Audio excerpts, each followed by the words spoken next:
élargir la stéréo avec Ozone Imager. Salut les amis, c'est Marc de Écoutez les images. On va voir encore un plugin gratuit, le Ozone Imager. C'est un plugin qui va élargir la stéréo pour rendre la piste son beaucoup plus grande, pour donner un effet de grandeur et une meilleure sensation d'immersion dans la vidéo. Ouais, tant que ça. Je vous ai montré divers plugins gratuits et pourtant ces effets existent de base dans vos logiciels de montage, que ce soit DaVinci, Premiere Pro ou Final Cut. Il y a quand même une sacrée différence entre un plugin supplémentaire que l'on rajoute au logiciel que les effets intégrés au logiciel lui-même. Restez bien jusqu'au bout de la vidéo, à la fin je vous ferai vraiment écouter la différence entre l'effet de base qui vient sur DaVinci Resolve et le plugin que j'ai rajouté. Franchement il y a quand même une sacrée différence. N'hésitez pas à aller télécharger mes 10 plugins préférés, vous trouverez le lien dans la description. Allez, on va voir tout ça et on va élargir notre superbe musique qui groove.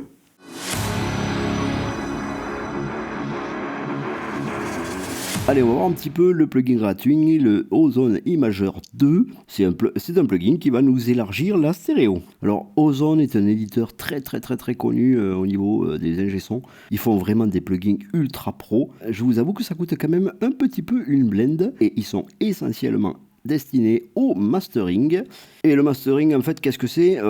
Prenons pour exemple une musique. On va enregistrer la musique, on va enregistrer tous les instruments. Après, on va passer derrière, on va faire le mixage de toutes les pistes, nettoyer chaque piste, arranger le son de chaque piste, etc. etc. L'ensemble va nous faire un premier mixage et après, on va passer à l'étape mastering. Alors, donc l'étape mastering, c'est un petit peu ce qu'on a vu dans la vidéo des channel strips sur le bus master. C'est-à-dire qu'en gros, on va mixer là, ici, le bus master, le bus final. Et bien sûr, dans l'étape du mastering, il y a aussi le fait de conformer le son par rapport à l'utilisation de ce son, en fait, de là où il va être diffusé ou pourquoi on l'a créé. Par exemple, si on fait une musique de film, là, tout simplement, je suis en stéréo parce que je travaille pour des vidéos toutes simples qui sont destinées ou à YouTube ou à des réseaux sociaux ou à des sites internet ou pour faire de la publicité d'entreprise, quoi. Par contre, si je faisais un mastering pour le cinéma, et bien là, je ne le mixerais pas en stéréo, je le mixerais ou en 7.1 ou en 9.1, enfin peu importe. Voilà ce que c'est que conformer le fichier audio. C'est valable aussi pour la vidéo, bien sûr. Alors pour agrandir la stéréo, vous me direz, mais pourquoi télécharger un plugin gratuit alors que DaVinci Resolve en a un de base? Je ne l'ai pas précisé dans tous les autres plugins gratuits, mais tous les plugins gratuits que je vous propose, qui sont disponibles en téléchargement dans le lien de la description de cette vidéo, ils ont tous une qualité supérieure aux plugins de base qui viennent avec vos logiciels de montage, que ce soit Premiere Pro, DaVinci Resolve ou Final Cut Pro. Et si la qualité est équivalente, je les ai choisis parce qu'on a beaucoup plus d'options, beaucoup plus de paramètres. Je vais vous montrer un exemple très rapidement. Donc sur la gauche ici on a l'Ozone, donc le plugin que je vous conseille. Et sur la droite on a l'Imager stéréo qui vient de base avec DaVinci Resolve. Avant de démarrer, on va voir un petit peu comment fonctionne ce plugin là. Ici j'ai trois formes d'affichage. Je vous les passerai après l'une après l'autre pour qu'on voit ce que ça donne. Ici je règle la largeur. Si je me mets à moins quelque chose, j'aurai plus du tout de largeur, j'aurai le son qui va venir vraiment tout droit d'en face. Et si je le mets au maximum, je vais vraiment avoir une énorme stéréo entre la gauche et la droite. Et après, ici, si je clique là, je vais pouvoir gérer le temps entre la gauche et la droite. On se retrouve avec deux modes, mode 1 et un mode 2. Le mode 1 est plus doux que le mode 2, qui lui va être extrêmement large. Je lance la musique, je vous fais défiler les trois affichages et on va jouer un petit peu avec la stéréo.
Alors là, j'ai ultra exagéré la stéréo de façon à vraiment bien l'entendre. Donc là, on a vu les différents affichages.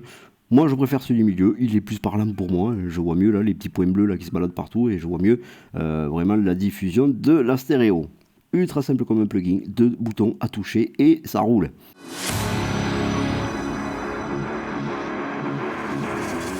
Je vais couper le ozone et je vais me mettre sur le plugin par défaut de DaVinci et on va faire 2-3 petits réglages rapidos.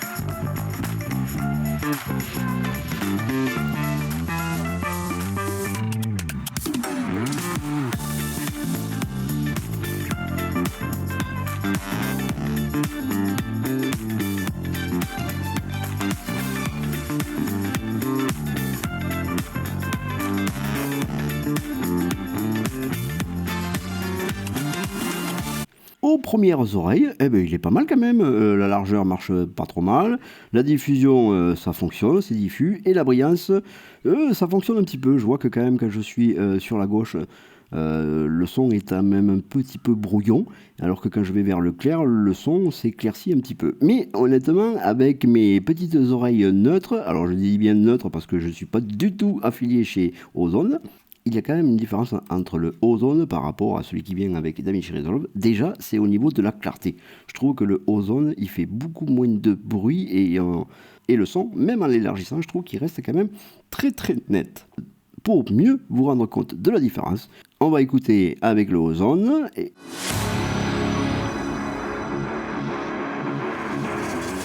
on va comparer Ozone avec l'effet qui vient par défaut de DaVinci Resolve.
Voilà pour la différence entre l'un et l'autre. Je vous laisse vraiment juger par vous-même lequel vous préférez des deux.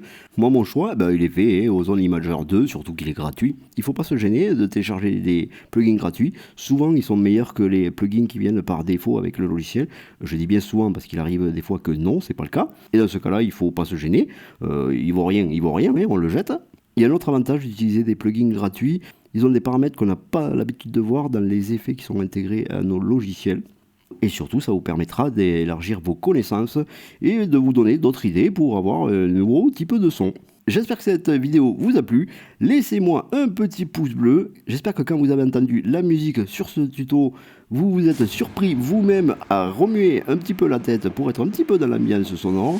Et si c'est le cas, c'est que cette vidéo a fait son effet. Et si donc la bande sonore a fait son effet, dites-vous bien que ça fera le même effet sur vos vidéos si vous travaillez un petit peu le son. Sur ce, je vous souhaite un bon mix et je vous dis à ciao ciao et à bientôt.